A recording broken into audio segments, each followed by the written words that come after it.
that this is not yet another data portal. It has been there for a decade. We're just trying to make it better all the time. We're launching this Data Explorer deliberately in this week, just a couple of days before the International Migration Review Forum in New York, where states and stakeholders will take stock of the implementation of the Global Compact for migration. And objective one of the GCM is, of course, about data. As MMC, we strongly believe in the GCM to improve global, regional, and national migration governance. And so this data portal is really MMC's contribution to objective one of the GCM and to the GCM as a whole, as we do need neutral, high quality data, evidence, and analysis to improve migration governance. Importantly, through this new Explorer, we continue to make all of our data available, open access, and for everybody to use.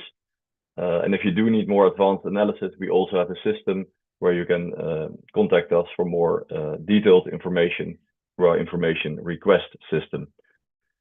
Our data is a public good, of course, for all to use, for policymakers, researchers, media, practitioners. But of course, we cannot do this without the support of our donors. There are too many that have supported the data collection itself, to mention them all here today. But I would like to mention the UK here with us today, as they have supported a lot of our data collection. And a special thanks to the Ministry of Foreign Affairs of Denmark and to the Robert Bosch Foundation, as it is the flexible funding they both provide to MMC that enables us to build a data explorer like this and to continue to invest in it and improve it to make our data as widely accessible as possible for all. After the demonstration of the For My Data Explorer, we will hear reflections from our three panelists. MMC has three overall strategic objectives: to increase the knowledge of mixed migration, to contribute to evidence-based migration policies, and to contribute to evidence-based migration program and response. And FORMA is really central to all three. And so our panelists that are with us today will offer reflections on the use of data for policy and programming. We have with us today Iris Kreber, Head of Migration, Evidence and Impact at the UK Foreign Commonwealth and Development Office, FCDO. We have Aurélie Scro, Program Manager, Migration and Forced Displacement at the European Commission, DG INPA. And we have Andrew Mirat from the Danish Refugee Council, Chief of Party of the Pathways to Protection Consortium of DRC, the Danish Red Cross and the International Detention Coalition, which is implementing a whole of route migration program along the Mediterranean migration routes. And we will end the session today with a Q&A, and please do put your questions in the Q&A. But first, I now will give the floor to Theo, our Global FORMA Data Coordinator, to give a demonstration of the FORMA Data Explorer. Thanks again for joining us, and over to you, Theo.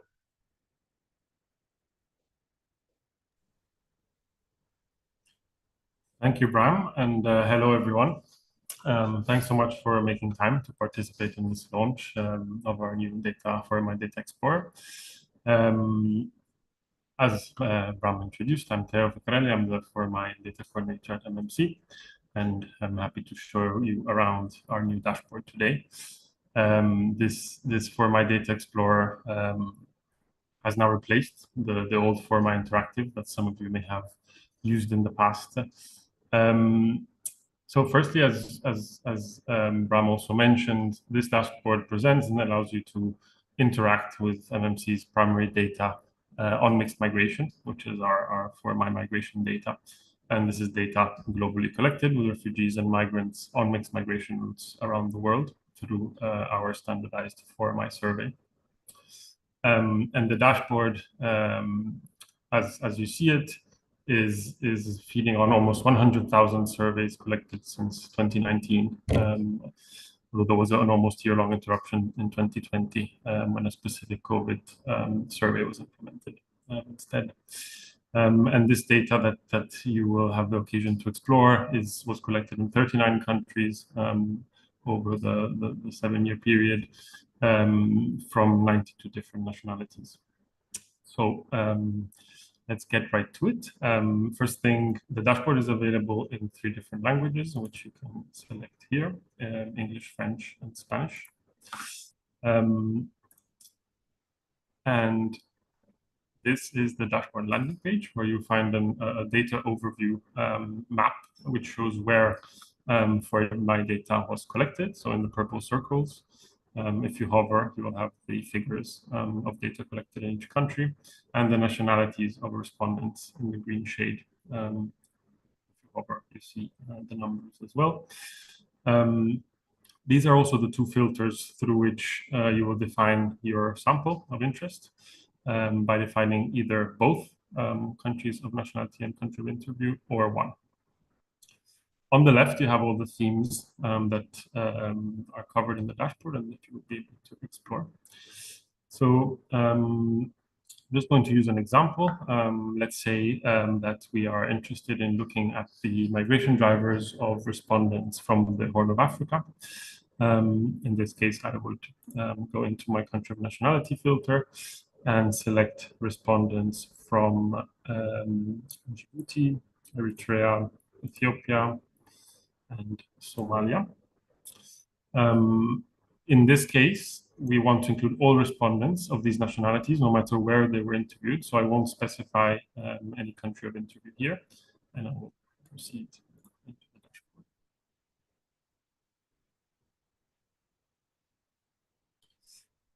So in the top ribbon, we have information about our sample. So a description of it based on what we selected, the time frame, which you can also change here, selecting specific years or a custom range, the total number of the sample size, and by clicking this drop down, you have basic sample information that appears here.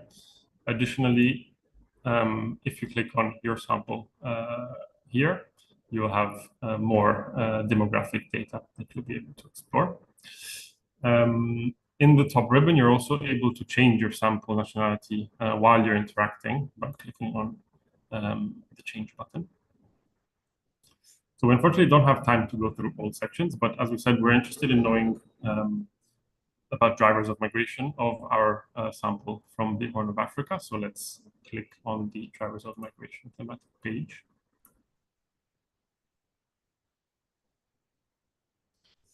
On each page, you will see 3 main data points that are pulled out into these data boxes. Here as an example, we have 47% of respondents had multiple reasons for leaving. And if you scroll down on each page, you will have multiple questions that are present on our survey and visuals related to the thematic page you are on. In this case, we are interested in the first graph, which is for what reasons did you leave? This is a select multiple question, which is as indicated in the subtitle. And in fact, as we saw, 47% of respondents had reported multiple reasons for leaving in the sample.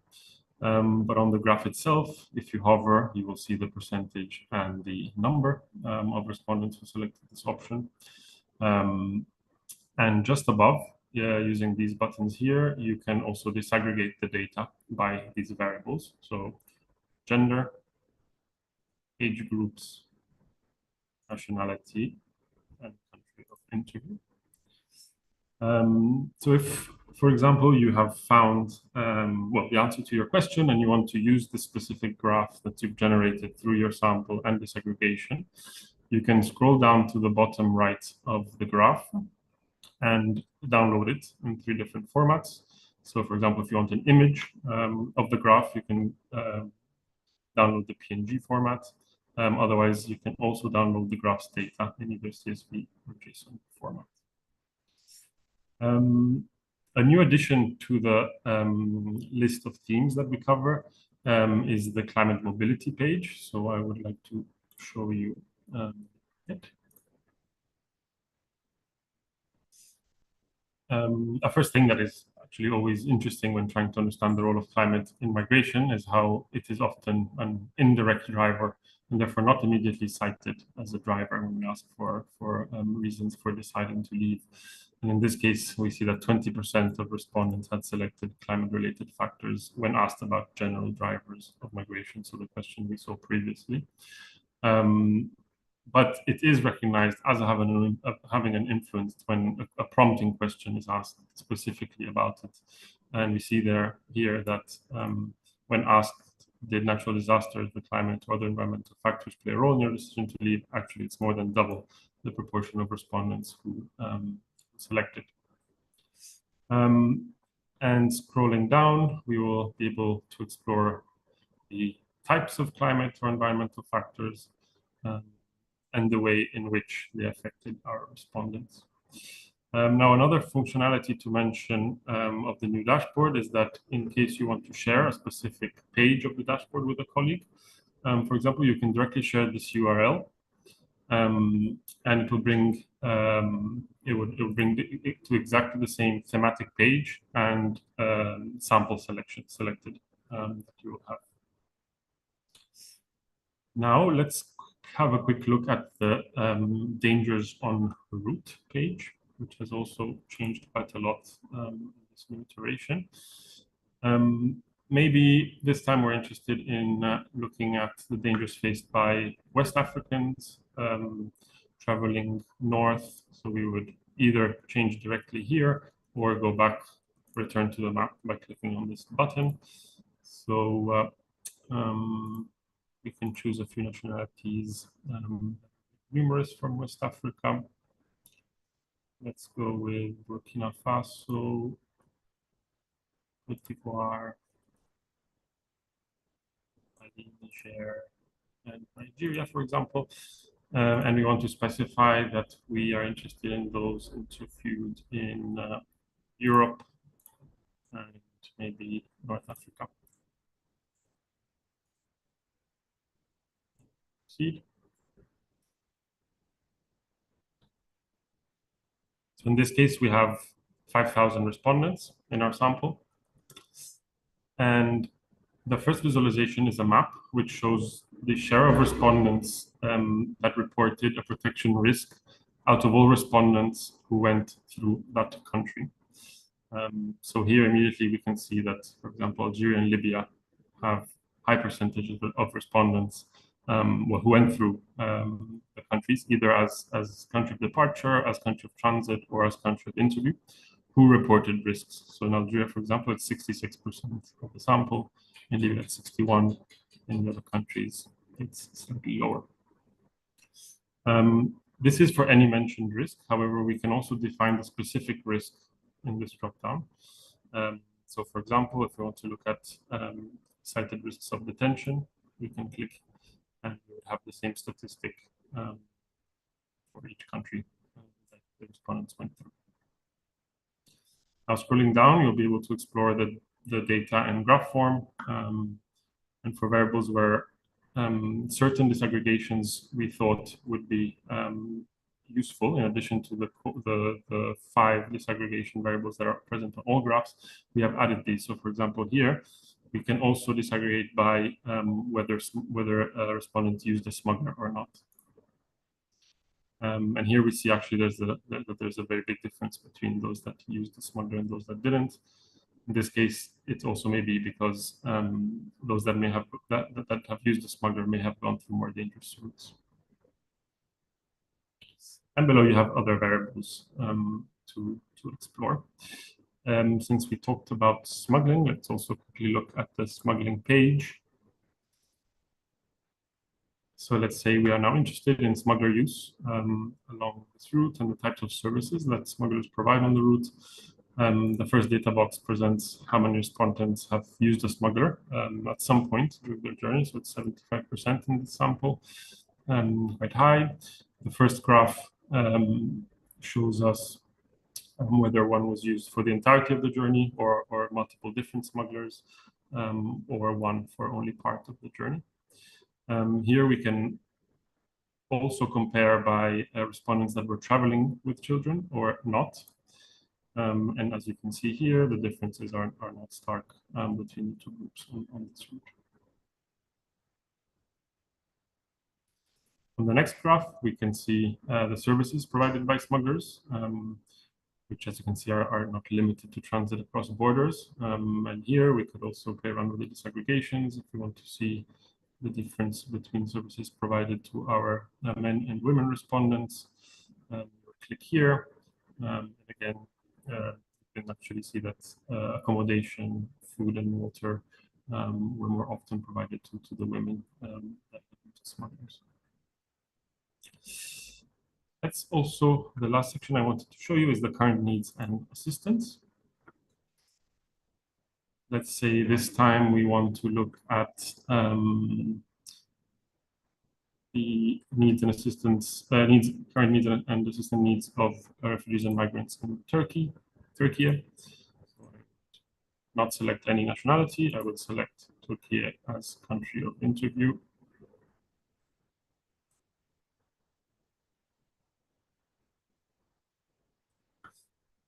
Always good to keep an eye at the sample size. This is 10,000. And we can see that 65% reported being in need of assistance at time of interview.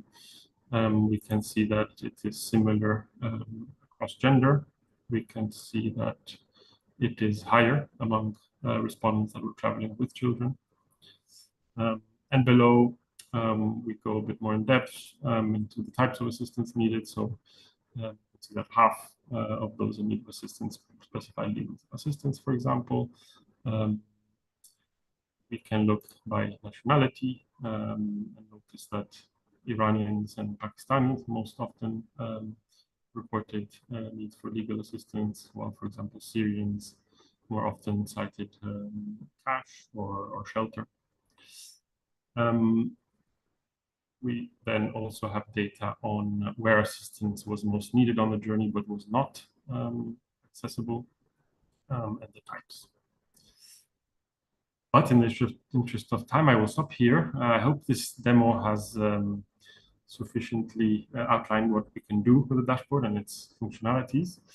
Also, last thing to mention, we have recently updated our For My survey, and this will be reflected on the dashboard soon. So a couple of new sections will be created with the new data on themes like onward movement and legal pathways. But I'll leave it there. Thank you very much for listening, and I pass it over to Bram and the panelists. Thank you. Thank you very much, Theo, for this demonstration. I hope this already gave a good sense of the possibilities in this new For My Data Explorer. We are going to the panel now, and I also see some questions already coming into the Q&A.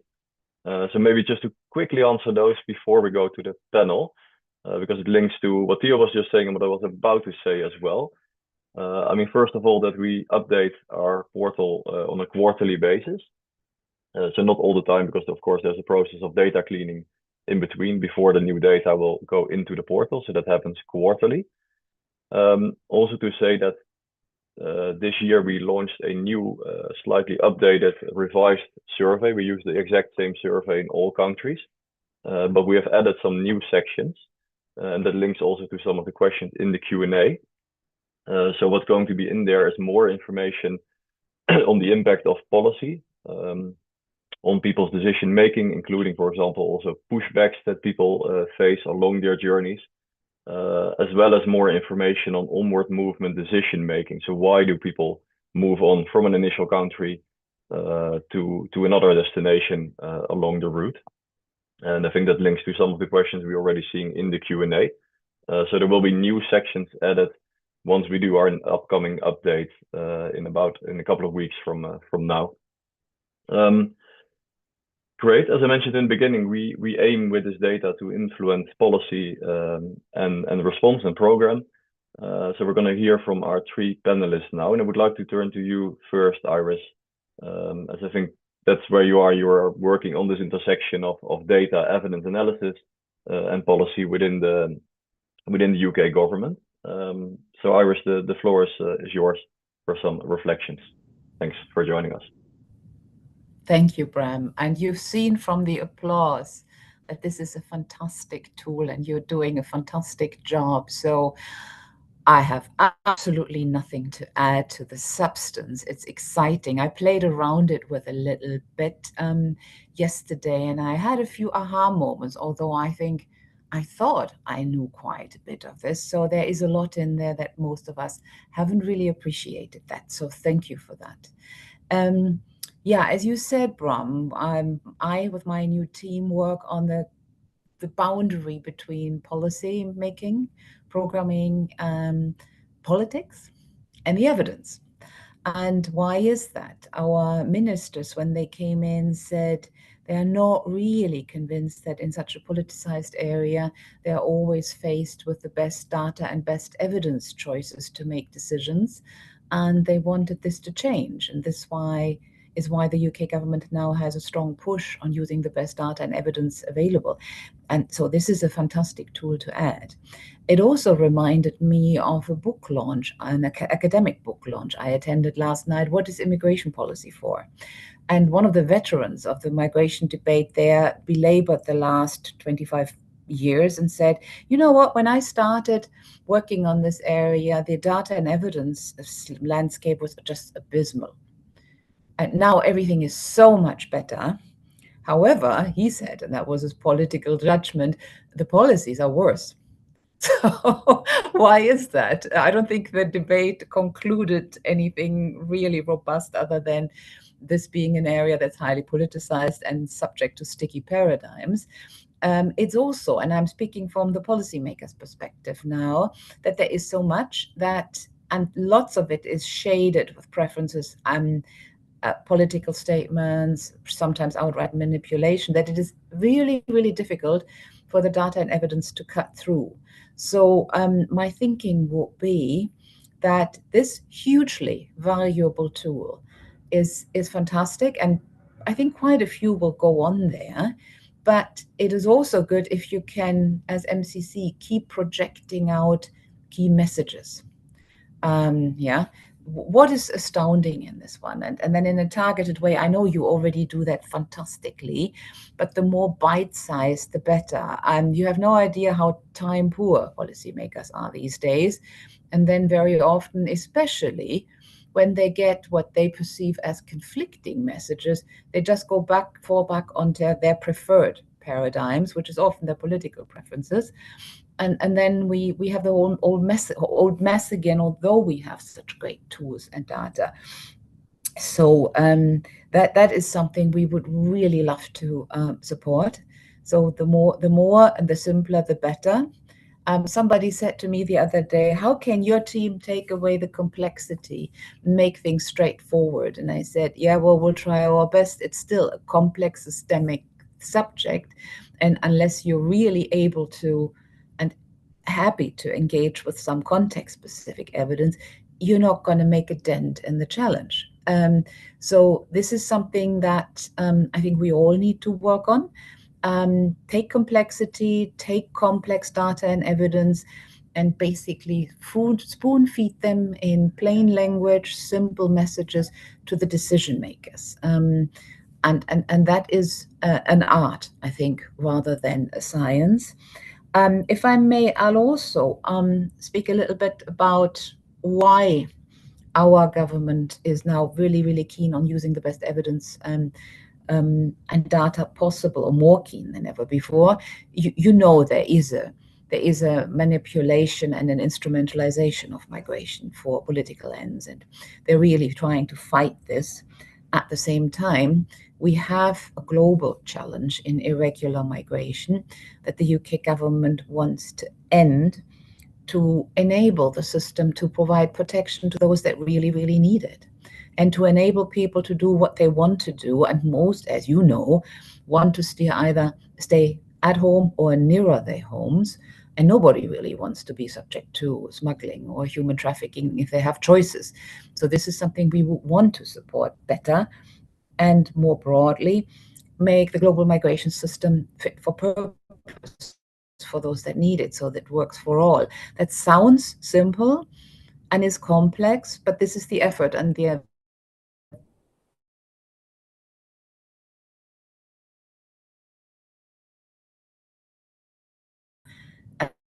make sure that this fantastic tool gets perceived and used as much as possible, and that we spoon feed the data for much more than we have seen in the past. Thank you very much. Thank you so much, Iris, for your kind words also about our work. And also great, I think, reflecting on the difficulty still, even if you make your data as accessible as possible, as we try to do, still making it usable for policymakers, for time-poor policymakers. I think that also already linked a little bit to one of the questions we saw in the Q&A by Chris Horwood, actually, who I should say is the founding father of the 4MI program. He invented the 4MI back in 2014 in the Horn of Africa. But he had a question, and maybe we can come back to that, about how our data is being used, who uses it, whether it's quoted, and whether main agencies use the data and respect it. But maybe we can come back to that as well if we have time. So thank you very much, Iris.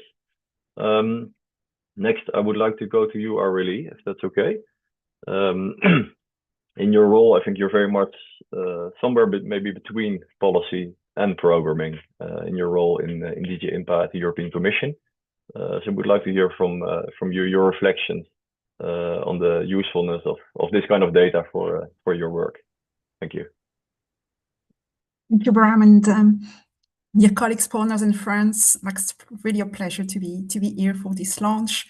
So I serve actually as focal point on migration data in the thematic unit on migration and forced displacement of DG IMPA. So on behalf of DG IMPA, first of all, I want to congratulate the Mixed Migration Center for the launch of this great tool. As Iris said, it's really fantastic. I also played with it over the past days now to get to understand the possibilities. It's launched at a very timely moment, just before the IMRF. And overall, I think it's a great step forward for everyone working in the field of migration, forced displacement, and development. We need more than narratives and headline figures. We really need, I think, credible, timely nuance and disaggregated data. And 4MI had already become a reference in this regard. And I will provide a few examples of how we use those data, also to answer Chris' questions.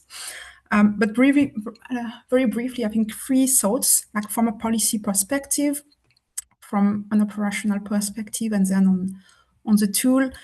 Well, from a policy perspective, it's really essential that we have multiple sources of migration data to feed into our discussions and putting people, not just numbers, at the centers. That we have nuances on who moves and why and how routes and plans evolve. We need to be super granular, and we need to bring facts and nuances into this so politicized debate at the moment. Last year, when you release, for example, the global study on how smuggling really works, just before the Global Alliance to counter migrant smuggling, it was very timely to provide also valuable findings on the multiple roles of smugglers. But very recently also the report on the routes of Bangladeshi migrants to Italy through Libya, it's also extremely timely, because this sub-route is under so much scrutiny, and you offer excellent insight on the multi-layered system of actors along this route. So from a policy perspective, this is absolutely important for us to have this type of information. From an operational perspective, whether we work in HQ, in delegations, or for our partners, data shapes very concrete decisions on how we design our programs. And we need those data. Concretely, we use it, for example, for the context analysis of the program, which is a very important part of the work when we design programs. We use it also throughout the implementation of the program to adjust the programs, adjust the activities, the targets, as the dynamics shift. We use it also to design mitigation measures and anticipate unintended effects of some of the activities. And then throughout the program and at the end for monitoring and evaluation and learning, to really get evidence on what works eventually. in DG INPA, we really have a large portfolio of programs to support mixed migration data collection and analysis. But for us, a key element is also to foster cooperation among data providers and the interoperability of data sets. So in this regard, I also want to take a moment to flag like a new action that we launched end of last year to also align approaches and enhance coherence in the mixed migration data ecosystem. And a few reflections on the new tool. I think it's more than a database. It's really a step forward, more open, accessible, and user-friendly evidence. It really makes it easier for everybody to use the data, to have like a neutral evidence base. I will like for sure like promote it like internally. And Bram and Roberto, you also encouraged me to express like a wish list for future research and to expand the tool possibly. So I love to see if you can connect the 4MI returns and the 4MI data explorer at some point. So to add an additional theme on return intentions and needs and intentions after return. If like additional disaggregation for also vulnerable groups like victims of traffickings could be added, that would be also like very useful. On like services providers like NGOs or migrant resource centers before and during the journeys. This would also be interesting to understand also to which extent we should or where we should provide support to this type of actors. And then I look forward really to your work on the impact of migration policies on people's migration journeys. I think that will also be like extremely useful for us as we move forward. Thank you so much. Thank you so much, Aurélie, for also walking us through the different ways that you are using this kind of data by MMC, but also by other agencies, of course, in your daily work. And well noted on the wish list. I think some of it is already there. Some of it we can work on. Maybe to mention quickly on what you said about returns, that this 4MI program surveys people, let's say, on their out migration journeys. We also have a different stream of work, which is called 4MI returns, through which we survey returnees. We've been implementing this over the last couple of years in Syria, in Senegal, in Burundi, in Ethiopia, and in Afghanistan. And actually yesterday we launched a portal featuring our returns data. It's not in this current format yet. It's in the format of our previous 4MI data explorer, but the data is there to use and available on our website. But maybe that should be a separate webinar in itself. But many thanks, Aurélie. Andrew, going to you. Let's say going to the implementation on the ground, the programs that you were involved in for refugees and migrants on the move, and your reflection on what kind of role data plays in your work. The floor is yours, Andrew. Thanks. Thank you, Bram. Good morning, everybody. Thank you for the invitation and allowing me to participate on the panel with Iris and Aurélie. Maybe a little context, if I may, before sharing some concrete examples. You mentioned it, Bram, in the introduction, but the Pathways to Protection is a 5-year roots-based migration program funded by the Danish MFA. It's led by the Danish Refugee Council in partnership with the Danish Red Cross and IDC, and MMC plays a key role in the programming through its 4MI interviews.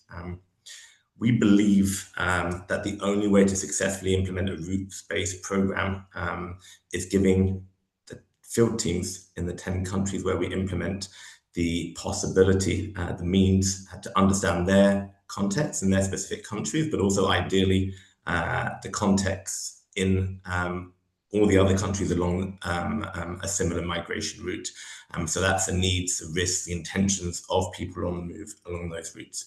Our teams in Niger need to understand the realities of Niger, but they also ideally need to understand what is happening in Algeria, what is happening in Morocco, but also what is happening in Mali and Senegal, depending on their intentions of people on the move, whether they want to continue their migration, consider integration, or considering return to their country of origin.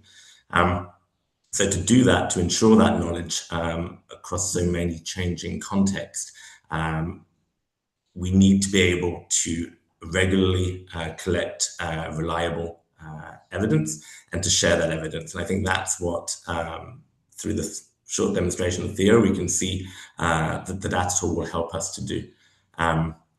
So going back to the P2P and concrete examples of how evidence is used for the quality of our programming, in our first year of implementation, MMC's collected 4,354 4MI interviews already, conducted interviews already. But more importantly, they've also supported our field teams to take that data, to analyze it, to interpret it, to contextualize it, and that's what helps us turn it into evidence that is useful for programming. So very briefly, 2 concrete examples. The analysis that we did has allowed us to provide the necessary information and knowledge to our teams in Niger, for example, so that they're able to inform people on the move who have an intention of going to Morocco around, for example, the very harsh winter weather conditions in northern Morocco that they're not necessarily aware of. But by giving them that information, by equipping them, if possible, with what they may need, we're reducing the risk for those people on the move. Similarly, thanks to the evidence of the MMC, we're able to better understand that the most likely protection incidents that people will face whilst crossing Algeria. And that's crucial information for us when we're training our field teams in Morocco, so that when they're doing case management, they're able to adjust the type of case management, the type of services that we're able to provide based on the incidents that these people will likely face. So those are just 2 short examples. There's plenty more program adjustment that we're doing thanks to the 4MI data. We have the luxury of having the direct support of the MMC team in the consortium, but with this tool, we also now can allow our teams to do their analysis using the data collected over the years and make sure that we continue to adjust our programming to those needs. So thank you. Thanks for sharing the tool, and it's definitely, as I already mentioned, a tool that we'll be promoting across the 10 countries of implementation with our field teams. Thank you. Thanks so much, Andrew, for your reflections, and also great to hear that all 3 of you have been trying out the tool already. I think, as everybody has seen by now, the link to the tool is in the chat, so you can start using it as well. I see that my colleagues are very busy answering the questions in the Q&A. And I think already going back to Chris' question on how this data is being used, I think we already heard now from your various perspectives, from the UK government, from the European Commission, and then from you, Andrew, from the perspective of humanitarian agencies, how this data is being used. I mean, this is exactly what we're doing it for, and this is exactly what we're supported, of course, by our donors. We see our data being used a lot. I mean, we also see it increasingly being used by media, for example, just last week with some good data featuring unpublished data yet, featuring in an article by the New Humanitarian and The Guardian, for example, on the impact of the policies by the United States government on people that are getting stuck in Central America and South America, whether they're returning to South America, which countries they're going to if they're no longer able to reach the United States, for example. So that's just another example of how this data is also being used by media. I think it's good to mention maybe in terms of whether other agencies use it, that we also work a lot together with other agencies that do produce data. You mentioned this as well early. There's of course a whole ecosystem of let's say data providers on mixed migration. There's UNHCR, there's IOM, and on many occasions we have been working together with those 2 big agencies, developing joint reports, bringing our different data sets together, because we very much feel that the different types of data we provide and produce really complement each other rather than duplicate. So I think together this provides you with the full picture of what's happening on the ground with people on the move. So having a quick look at the questions, because I see that most are being answered live already. I'm just looking at the question by Edward Fraser: beyond analysis and advocacy, what can be done to bridge the apparent gap between evidence and policy making? Can policy advisors be supported, trained to leverage data to shift policymakers towards more effective, progressive responses to migration, irregular or otherwise? I mean, I can try to begin with an answer, but maybe one of the panelists would like to come in on this one as well. But I think this links very much to what Iris was saying, and also the event you mentioned, Iris, that you attended last night, I think. Of course, there's evidence, and there's neutral evidence and analysis that we provide on migration, and then there's a political reality out there, and somewhere in between there's policy making, and I think policymakers having to navigate that reality, and that political reality is sometimes, I think, the difficulty in terms of making sure that evidence really finds its way to evidence-based policy making. And of course, on our side, as providers of evidence analysis, we do what we can, and we work closely in a very good way with many policymakers. But policymakers, of course, have to answer to their politicians as well. And Iris, as you said, we try to help with making our data as accessible as possible, including through a portal like this, but also other ways of doing that with key messages. But then, in a way, that's sort of where I think the influence of MMC stops. But I don't know. I mean, Iris or Aurélie, if one of you wants to come in on this link between evidence and making it ultimately to policy making. Thanks. You know, it's a complex story. You have the data and the evidence, and sometimes the data and the evidence doesn't even make it all the way to decision makers because the layers in between have their political views as well. So that is probably more so on migration than any other area I've ever worked in my career. And my advice to my team is always, let's lower the threshold to the data and evidence being noted, seen, and used. And then that's a journey. And then at some point, make it unavoidable.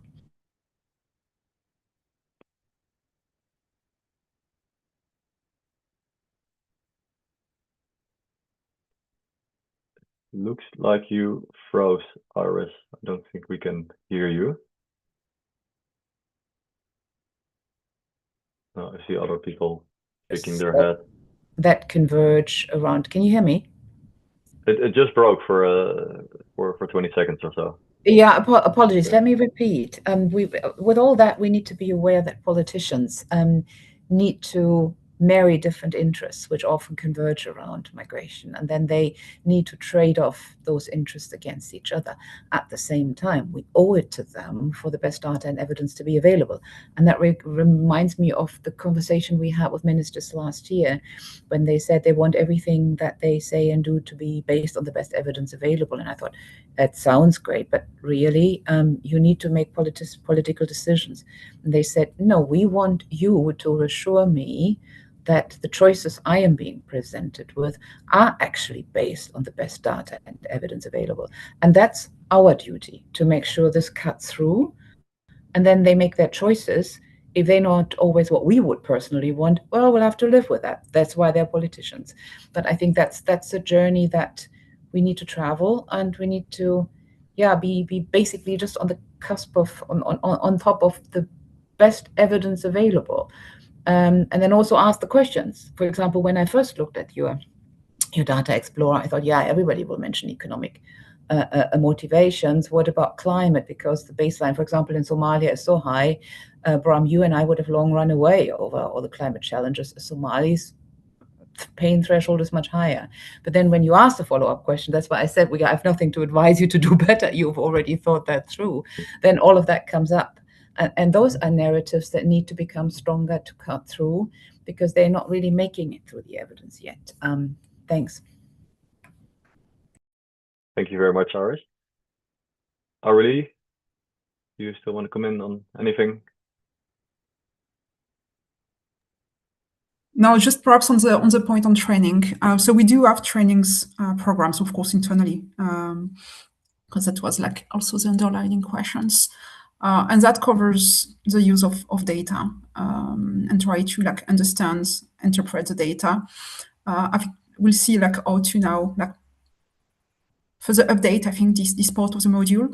Those trainings are rather directed at technical colleagues, but then of course they also want preparing, the ground for like higher level colleagues to also prepare like the policy decisions. So this is part of the work that we do. Thank you very much, Aurélie. We have reached the end of the webinar already, but I can still maybe quickly come in on a few of the questions that I still see in the Q&A. I mean, there's a question around our expansion to other regions, South Caucasus and Central Asia. I mean, we are operational in Afghanistan and Pakistan, but not so much in South Caucasus and Central Asia.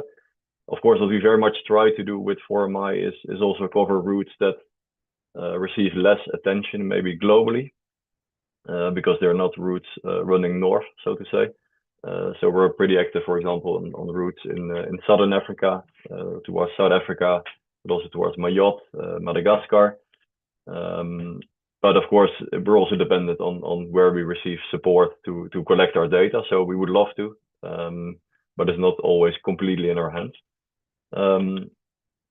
On the question whether we include data on internal displacement, I mean, in principle, we collect data on international migration. So the moment people have crossed borders, there's of course the excellent internal displacement monitoring center that has data on internal displacement.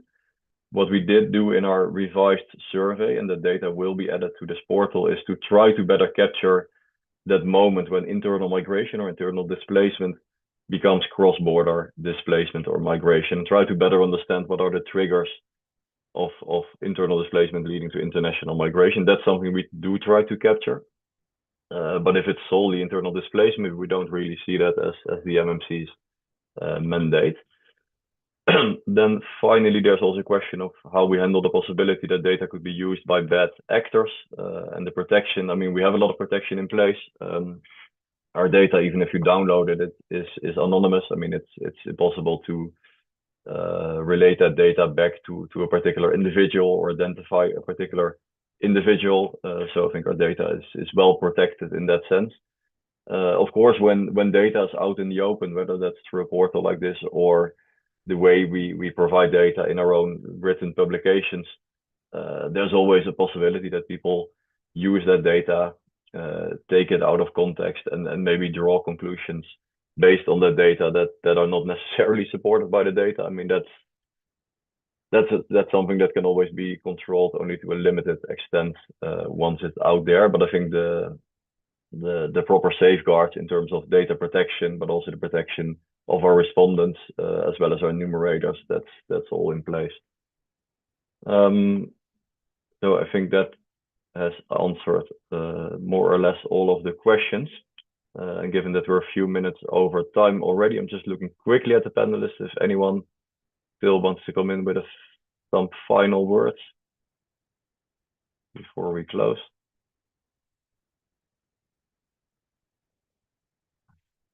I think I can take that as a no. So big thanks to Andrew, Iris, Aurélie for joining us today and sharing your reflections.